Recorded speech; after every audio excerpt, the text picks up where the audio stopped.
Accidentes a gran escala, casos de la vida real, casos que impactaron y conmovieron al mundo, casos sin resolver. ¿Quién causó estos incidentes? ¿Qué hicieron y quiénes fueron estas personas? Parricidio. El diccionario lo define como un crimen cometido por una persona contra su madre, padre u otro pariente con quien mantenga un vínculo de sangre directo, ya sea descendiente o ascendente. Una vez entendido esto, es que podemos dar pie al siguiente caso. Andrea Pia Kennedy de Jakes nació el 2 de julio de 1964 en Hallsville, Texas. Fue la menor de 5 hijos provenientes de una familia devota y cristiana conformada por Jutta Karin Koehler, su madre, y Andrew Emmett Kennedy, su padre. Durante su adolescencia se manifestaron los primeros indicios de que algo andaba mal. Primero manifestó un desorden alimenticio, el cual fue diagnosticado como bulimia. Luego, su ánimo decayó y tuvo una fuerte depresión. A sus 17 años, le confesó a un amigo que cada tanto la idea del suicidio le resultaba tentadora. Pese a estos inconvenientes, Andrea supo destacar en el ámbito estudiantil. Fue la mejor de su clase en la secundaria Milby y ostentaba el título de capitana del equipo de natación, así como también el de miembro de la Sociedad de Honor. Se graduó en 1982 e inició un programa de pre-enfermería de 2 años en la Universidad de Houston, egresándose así del Centro de Ciencias de la Salud de la Universidad de Texas en Houston. Desde 1986 hasta 1994 se desempeñó como enfermera en el Centro Oncológico MD Anderson de la Universidad de Texas. En entrevistas posteriores, sus compañeros la recordaron como una persona querida y respetada dentro del ámbito laboral. Luego de un fracaso amoroso a sus 24 años, Andrea tuvo una segunda depresión. Un año más tarde, en el verano de 1989, conocería al que sería su futuro esposo, Russell Rusty Jakes, un ingeniero que conoció en el complejo de apartamentos Sunskey en Houston. Al poco tiempo decidieron mudarse para vivir juntos, destinando gran parte de su tiempo en el estudio religioso y la oración. Finalmente, el 17 de abril de 1993 se casaron. En esa misma boda, le anunciaron a sus invitados que buscarían tener tantos hijos como la naturaleza lo permitiera. La pareja como tal, fiel a sus convicciones, evitó toda técnica o forma que impidiese la concepción, por lo cual Andrea quedó rápidamente embarazada. El 26 de febrero de 1994 nació el primogénito de la familia, Noah Jacob Jakes, justo antes de que Russell, quien trabajaba para ese entonces en la NASA en el sector informático, aceptara por razones de trabajo vivir 6 meses por año en Florida. Fue entonces que los tres decidieron instalarse allí, alojándose en un pequeño remolque en Seminole. Su segundo hijo, John Samuel, nació en Florida el 15 de diciembre de 1995. Para aquel entonces, Andrea solo se dedicaba a su familia. Había dejado su trabajo como enfermera y empezó a descuidar su estado físico. Con el nacimiento de su tercer hijo, Paul Abraham, el 13 de septiembre de 1997 surgió otro cambio en el empleo de Rusty, por lo cual, tras 2 años afuera, regresaron a la ciudad de Houston, donde Rusty compró para la familia una gran casa rodante, ya que según testimonios, este quería vivir al aire libre. Hasta ese momento, la vida de los Jakes parecía discurrir de forma normal, pero lo cierto era que con cada hijo el trabajo se acrecentaba y la locura de Andrea comenzaba a aflorar. Luego del nacimiento del cuarto hijo varón de la familia, Luke David, el 15 de febrero de 1999, los problemas comenzaron a salir a flote. Miércoles 16 de junio de 1999, Andrea llamó a su esposo porque estaba extremadamente ansiosa y no podía manejar la situación. Rápidamente Russell regresó a casa y la encontró fuera de sí, temblando y mordiéndose la yema de los dedos. Al día siguiente, Rusty trasladó a su mujer y a los niños a la casa de sus suegros, creyendo que allí estaría mejor contenida. Sin embargo, esa misma tarde, mientras el resto de la familia dormía, Andrea intentó suicidarse ingiriendo una gran cantidad de pastillas que le habían recetado a su padre. La dosis era suficiente como para matarla, pero Yuta, su madre, la encontró a tiempo para llevarla al hospital, donde le salvaron la vida. Aquella sobredosis constituyó el primer intento concreto de suicidio.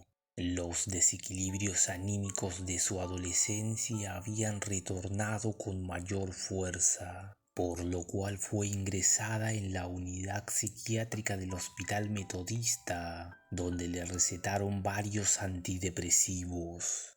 Debido a que fue el primer episodio severo, una vez estabilizada, fue dada de alta. No obstante, 3 semanas después, Rusty tuvo que lidiar con otro incidente. Tras llegar a casa, encontró a su esposa en el baño apretando un cuchillo contra su cuello, rogándole que la dejara morir. Tras este suceso, fue derivada una vez más a un sanatorio, el Spring Shadows Glen Hospital. Allí fue tratada con un cóctel de medicamentos, entre ellos el fármaco antipsicótico Haldol. Su condición mejoró de inmediato y tras ser dada de alta nuevamente, le recomendaron continuar con aquel fármaco. Después de aquel percance, Russell decidió trasladar a su familia de la casa rodante a una pequeña casa en las afueras de Houston. Pero aquella estabilidad no iba a durar demasiado. Un mes después, Andrea tuvo un nuevo ataque de nervios que culminó con 2 intentos de suicidio y 2 hospitalizaciones psiquiátricas consecutivas. Finalmente, los profesionales dieron un diagnóstico: psicosis posparto. Esta enfermedad es poco frecuente, afectando a 1 de cada 1000 madres, caracterizándose por la pérdida del sentido de la realidad, alucinaciones y alteraciones graves del comportamiento.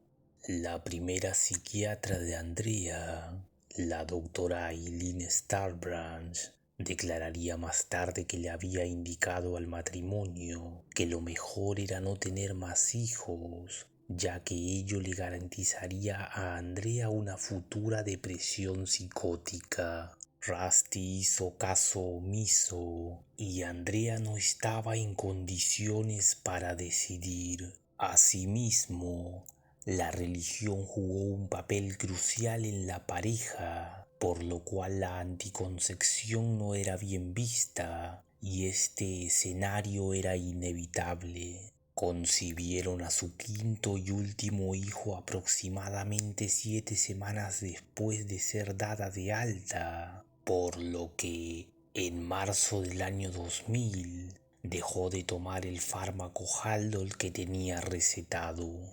30 de noviembre del año 2000, Andrea da a luz a su último hijo, su primera y única hija mujer, Mary. Andrea aparentaba estar bien, aunque, como los niños no iban a la escuela, sino que estudiaban en casa, estaba constantemente sobrecargada de trabajo. Pero esa aparente calma acabaría el 12 de marzo de 2001. Aquel día, el padre de Andrea moría. Su padre padecía Alzheimer y ella, como hija y enfermera, había estado ayudando a cuidarlo los últimos 7 años. Esta pérdida terminó de derrumbar psicológicamente a Andrea. Dejó de tomar sus medicamentos,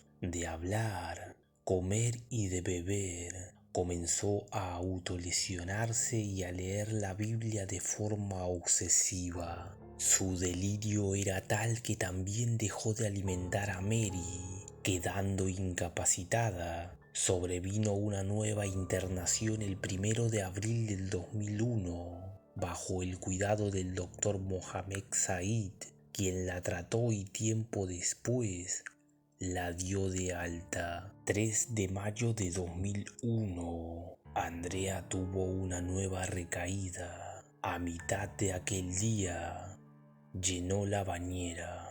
Su conducta era extraña. Asimismo, se la notaba ausente y en una especie de estado catatónico. Volvió a ser hospitalizada al día siguiente después de una visita médica programada. Su psiquiatra concluyó que Andrea había llenado la bañera para cometer suicidio. No obstante, no pasaría mucho tiempo hasta que el doctor Said se diera cuenta de que estaba equivocado.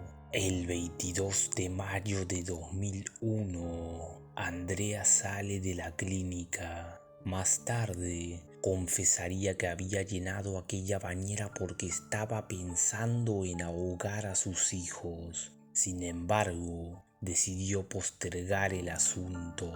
20 de junio de 2001, Russell salió rumbo a su trabajo como de costumbre. Tenía que preparar una presentación sobre el progreso del sistema de instrumentación del vehículo espacial para el cual trabajaba en la NASA. Rusty estaba convencido de que sería bueno dejarla sola con los niños por breves periodos de tiempo para que no se volviera dependiente de alguna ayuda externa. De esa manera, pensaba él, ella no se desentendería del todo de sus tareas maternales. Aquel día, Rusty había programado con su madre, Dora Jakes, para que fuera a reemplazarlo. Dora llegaría en 1 hora. Russell no creyó que 60 minutos fueran un problema para Andrea, o al menos eso creía él. Andrea llenó la bañera con agua y comenzó con Paul, de 3 años. Lo puso boca abajo en la bañera llena de agua y luchó con él durante unos minutos hasta que el niño dejó de batallar. Lo sacó de ahí y lo llevó a la cama matrimonial.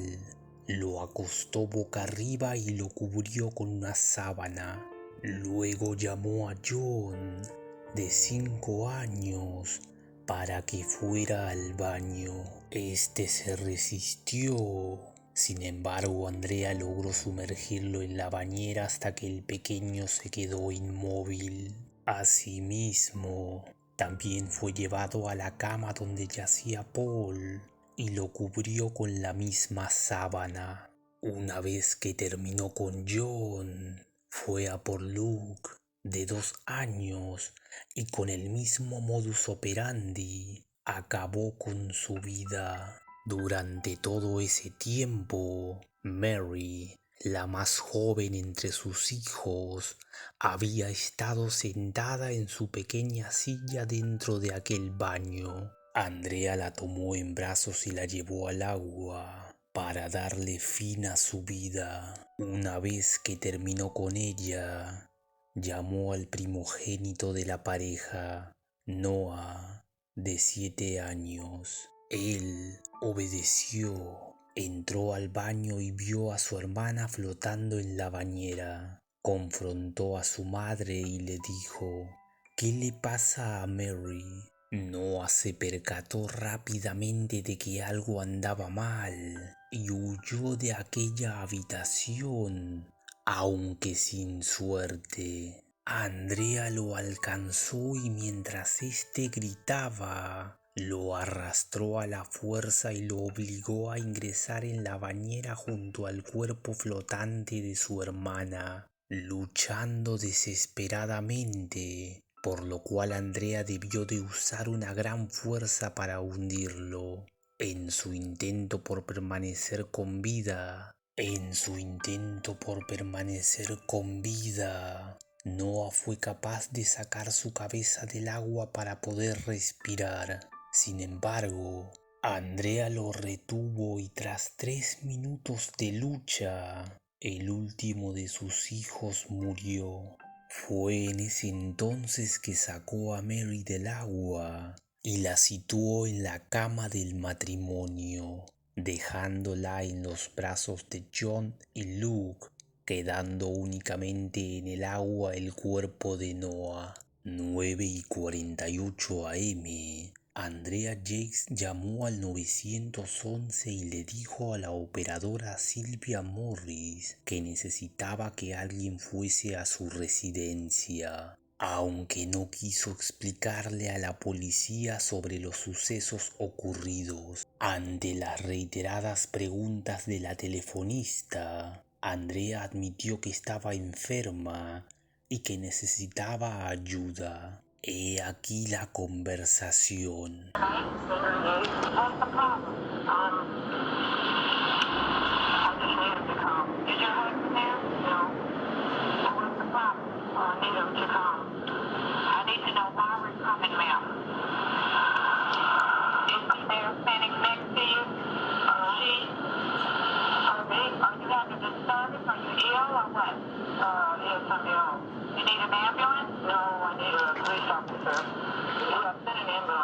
Ocho minutos después, llamó a Russell y le pidió que volviera a casa de inmediato. Rusty se hallaba en su oficina del 6º piso de ingeniería, en el cual se programaban los lanzamientos de vehículos de la NASA. Atendió su teléfono a las 9:56 horas. No había pasado siquiera una hora desde que habían estado juntos, desayunando en la cocina de su casa. Aquella mañana él le había dado a su mujer la dosis diaria de la droga venlafaxina de 300 miligramos. La noche anterior le había dado 45 miligramos de mirtazapina, un antidepresivo mayor, combinado con una tableta soluble de 15 miligramos de la misma droga. Al oír su voz, alarmado, le preguntó a Andrea qué estaba sucediendo. «Es la hora», dijo Andrea. Sobresaltado, Russell le refutó: «¿Qué quieres decir?», a lo cual ella se limitó a repetir el mismo mensaje. Desesperado, Rusty llamó a su madre y le pidió que fuera rápidamente a su casa, que presentía que algo grave había pasado. Cuando Jake salía rumbo a su casa, volvió a llamar a su esposa y le preguntó si alguien estaba herido, a lo cual ella respondió: «Los niños». «¿Cuáles?», dijo Russell. «Todos ellos», respondió Andrea. En ese mismo momento llegaba a la casa de la calle Beach Bomber Lane número 942, en el sur de la ciudad de Houston, el oficial de policía David Knack, quien se encontraba patrullando la zona. En la entrada de la casa, David le preguntó el porqué de su llamado a la policía, a lo cual la mujer respondió: «Acabo de matar a mis hijos». «¿Dónde se encuentran ellos?», replicó. «En la cama», respondió ella. Knack atravesó el living. Mientras lo hacía, escuchó al perro de la familia ladrar repetidamente. Más tarde Andrea confesaría que fue ella quien lo encerró, ya que no quería ser interrumpida cuando llevaba a cabo los asesinatos. Nat continuó por un pasillo alfombrado y lleno de fotos familiares e ingresó a la habitación del matrimonio. Lo primero que observó David al entrar fue que por debajo de la cama sobresalía un pequeño brazo. Al acercarse notó que allí yacían los cuerpos de 4 niños. Revisó los signos vitales de cada uno, pero ya era demasiado tarde. Siguió recorriendo la casa y al llegar al baño encontró el cuerpo de Noah flotando en la bañera boca abajo. 9 minutos después de su llegada,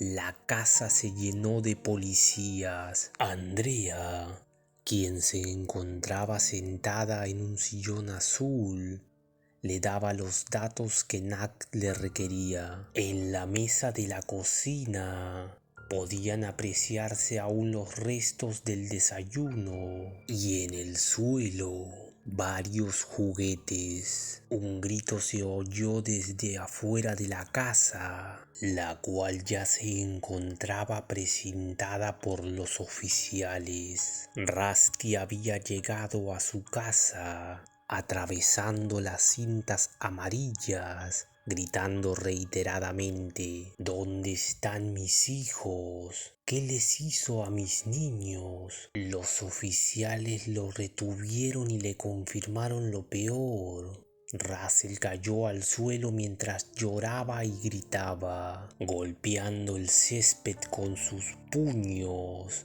reprochándose por no haber podido proteger a sus hijos de su propia madre. Minutos más tarde, los oficiales se llevarían a Andrea de la escena del crimen. Durante el primer interrogatorio en la comisaría, Andrea declaró no estar enojada con sus hijos. Tiempo después, le preguntaron desde cuándo estaba pensando en matarlos. Ella respondió que desde hacía mucho tiempo, desde que descubrió que no era una buena madre para ellos y que necesitaba ser castigada. Durante el juicio celebrado a comienzos del año 2002, el fiscal Chuck Rosenthal solicitó la pena de muerte para Andrea Jakes. El 15 de marzo de 2002, el jurado rechazó la pena de muerte, así como también la idea de la defensa que alegaba locura, puesto que la ley de Texas requiere que, para afirmar con éxito la defensa por demencia, el acusado debe probar que no pudo discernir el bien del mal en el momento del crimen. Tras 4 horas de deliberación,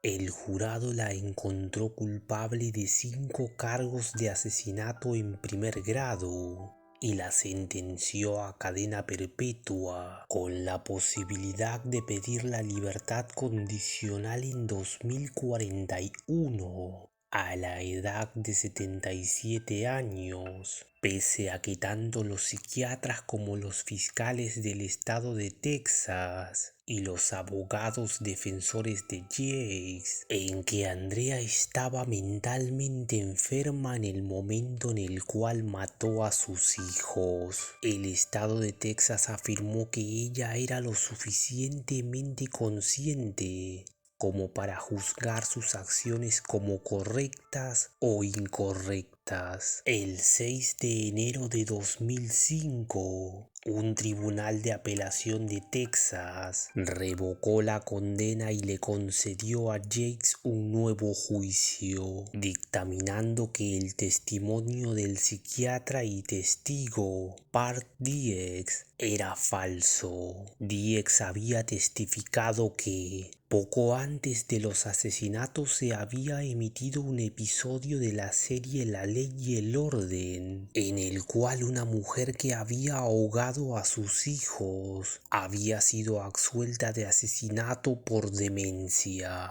Susan O'Malley, quien había sido guionista de La Ley y el Orden, informó que eso era mentira y que no existía dicho episodio. El Tribunal de Apelaciones sostuvo de manera unánime que el jurado pudo haber sido influenciado por el falso testimonio de Diex, por lo cual era indispensable celebrar un nuevo juicio.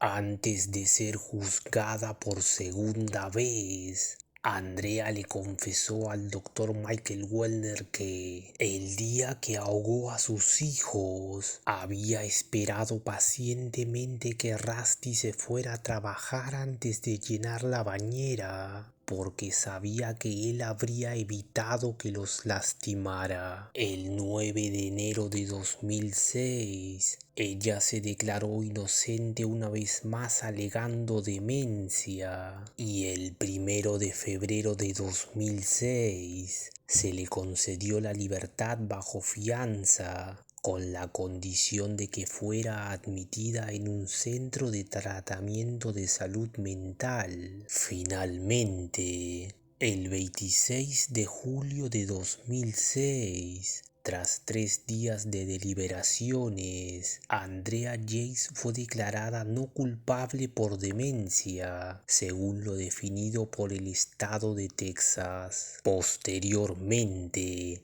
sería internada en el campus de Vernon del Hospital Estatal del Norte de Texas. 6 meses más tarde, en enero de 2007, fue trasladada al Hospital Estatal de Kerrville en Texas, un centro mental de baja seguridad donde reside hasta el día de hoy. Durante el juicio se revisaron los antecedentes familiares, los cuales mostraban que dentro de la familia tanto el padre como el hermano de Andrea habían padecido de depresión, por lo cual dicha enfermedad no era algo extraño en la familia. Por otro lado, Kennedy Bryan, otro hermano de Andrea, le relató al periodista Larry King en el programa Larry King Live de la CNN que Rusty le había dicho en 2001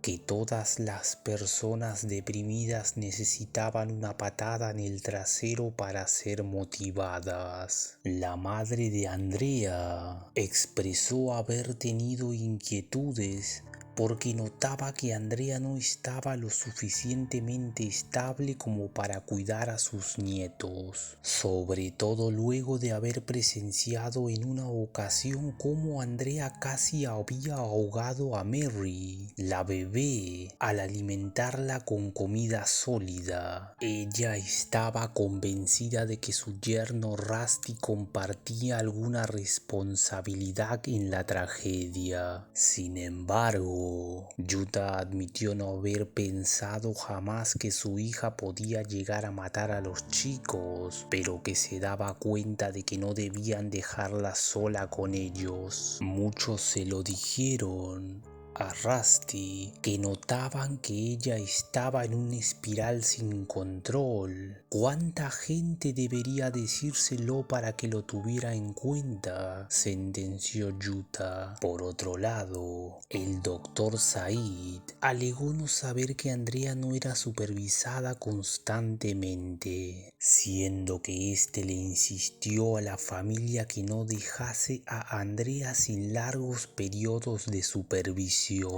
La primera psiquiatra que atendió a la acusada, la doctora Aileen Starbranch, manifestó haberse sorprendido cuando, durante una visita de la pareja, ellos expresaron su deseo de no continuar con la medicación para que Andrea pudiera seguir teniendo más hijos. Russell negó esto y declaró a la prensa que los psiquiatras jamás le manifestaron que su esposa era psicótica ni que podía lastimar a los niños, que, de haberlo sabido, no hubiese tenido más hijos. Sin embargo, Andrea le reveló a la psiquiatra de la prisión, la doctora Melissa Ferguson, que antes de tener a su último hijo le había dicho a Rusty que no quería tener relaciones sexuales, porque la doctora Starbranch había dicho que podría lastimar a sus hijos. Andrea continuó su relato confesando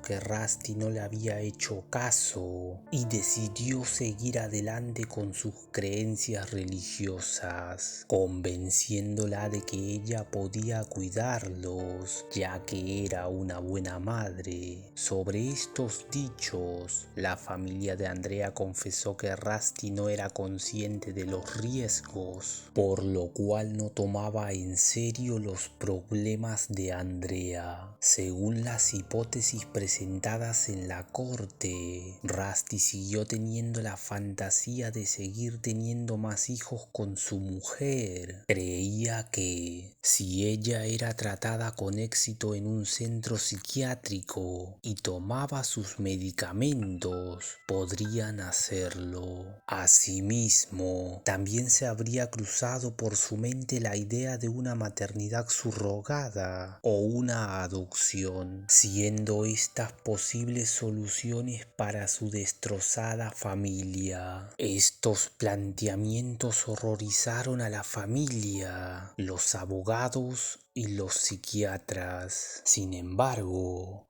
Rusty rápidamente se desligó de cualquier responsabilidad, resaltando que el doctor Said era el responsable de tratar la psicosis de Andrea y no él, quien era médicamente inexperto. Durante el juicio, testificó que nunca se había enterado que Andrea padecía alucinaciones y que escuchaba voces. Sostuvo, además, que cuando llevó a su esposa al consultorio del doctor Said, el médico se había negado a continuar el tratamiento con haloperidol. Por último, agregó que su esposa estaba demasiado enferma para ser dada de alta luego de su último ingreso en mayo de 2001. Según Rusty, la combinación de antidepresivos recetados incorrectamente por el médico los días previos a la tragedia habrían sido la causa del extraño y violento comportamiento de Andrea. Estaba tomando 400 miligramos de venlafaxina, entre otros medicamentos. Estaba muy sobremedicada, expresó Rusty. Cuando el psiquiatra le dijo que reduciría la droga, que para ese entonces era de 450 miligramos a 300 miligramos, Andrea habría protestado según el testimonio de Russell. ya que según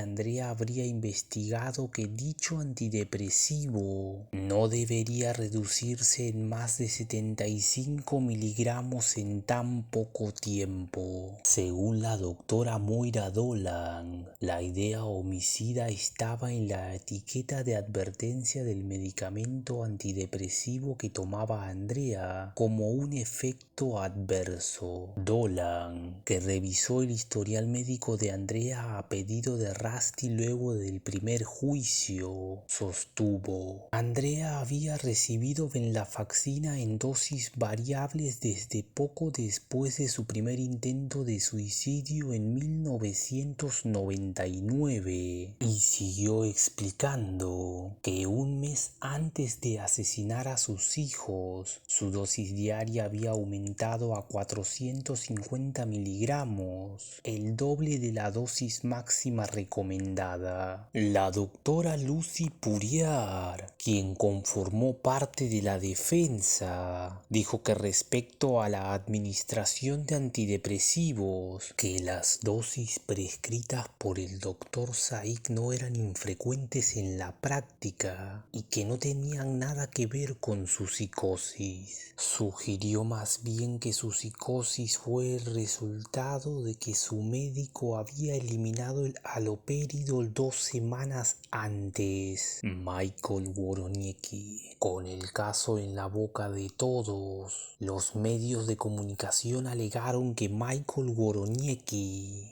un predicador de Oregon a quien Rusty había conocido mientras asistía a la Universidad de Auburn, podía tener cierta responsabilidad en los crímenes. Las noticias se basaban en ciertas enseñanzas encontradas en su boletín de Perilous Times, que la familia había recibido en varias ocasiones. A raíz del veredicto de locura, el periodista Chris Cuomo dijo en ABC Prime Time que las ilusiones de Andrea posiblemente fueron alimentadas por las creencias religiosas extremas de un extraño e itinerante predicador llamado Michael Woroniecki. Según aquella nota, en los sermones, videos y llamadas telefónicas de Woroniecki a los Jakes, los condenaba por vivir un estilo de vida cristiano hipócrita, manifestándole que sus hijos serían condenados al infierno por culpa de los pecados de sus padres. El predicador rechazó aquellas acusaciones. Rusty dijo que la relación de su familia con Michael no era tan cercana como decían, y que Woroniecki no fue de manera alguna el causante de los delirios de su mujer. Mientras se encontraba en prisión, Andrea declaró que la idea de matar a sus hijos había estado rondando por su cabeza durante 2 años. Creía que sus hijos pensaban que ella no era una buena madre. Le dijo a su psiquiatra: fue el 7º pecado mortal. Mis hijos no eran justos.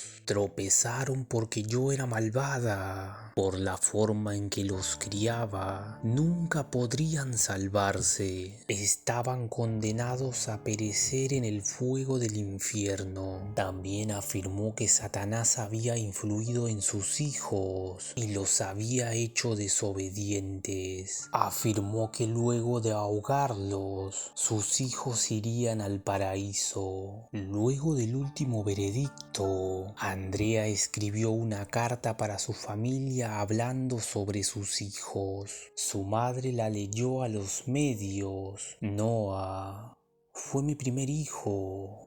Él era tan preguntón y su juego favorito era cazar mariposas monarca. A John, con su adorable sonrisa, le encantaba hacer artesanías y era muy entusiasta. El precioso Paul ayudaba con su amor y era un amigo especial para sus hermanos. El bello Luke intentaba que los hermanos se llevaran bien y especialmente ayudaba a criar a su hermana pequeña, la bella Mary era una bebé tan querida con sus ojos azules. Le agradezco a Dios haber sido bendecida con tan preciosa familia. En agosto de 2004, Rusty solicitó el divorcio, afirmando que él y Andrea no habían vivido juntos desde el día de los asesinatos. Y el 17 de marzo de 2005 se concretó oficialmente su divorcio. Unos meses después, Rusty comenzó una relación amorosa con la que sería su segunda esposa, Laura Arnold, quien ya tenía 2 hijos de un matrimonio anterior.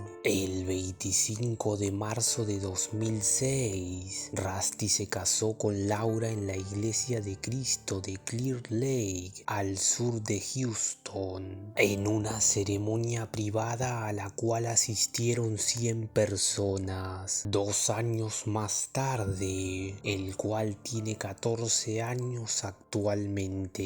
Sin embargo, y aunque se desconocen las razones, en el año 2015 ella solicitó el divorcio. Ese mismo año, a 14 años de la tremenda pérdida de su familia, Rusty Yates habló en el programa de Oprah. Allí reveló que una vez al mes seguía llamando a Andrea y que una vez al año la visitaba en el hospital para enfermos mentales. Oprah quiso saber si él la había perdonado. Rusty respondió que sí, pero explicó: nunca la culpé a ella. Siempre culpé a su enfermedad. Si el video te ha gustado, no olvides suscribirte, darle like y dejarme tu opinión en la caja de comentarios. Sin más que decir, yo soy Icaro y gracias por escucharme.